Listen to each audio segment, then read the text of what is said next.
حیدرآباد تا بنگلور سفر کے دوران بس میں آگ، 20 سے زائد ہلاک۔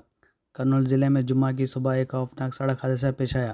اطلاع کے مطابق ویموری کاویری ٹراویلز کی ایک بس جو حیدرآباد سے بنگلور جا رہی تھی، کرنول کے مسافات میں چنگٹورو کے قریب نیشنل ہائی وے 44 پر اچانک آگ لپیٹ میں آ گئی۔ پولیس ذرائع کے مطابق ایک موٹر سائیکل نے پیچھے سے بس کو ٹکر ماری، جس کے بعد وہ بس اگلے کے حصے میں جا گھسی۔ اس ٹکر سے ایندھن کے ٹینک میں اچانک آگ بھڑک اٹھی اور دیکھتے ہی دیکھتے پوری بس شعلہ میں گھر گئی۔ اس دوران کئی مسافر زندہ جل کر ہلاک ہوئے۔ حادثے کے وقت بس میں تقریباً 39 افراد سوار تھے۔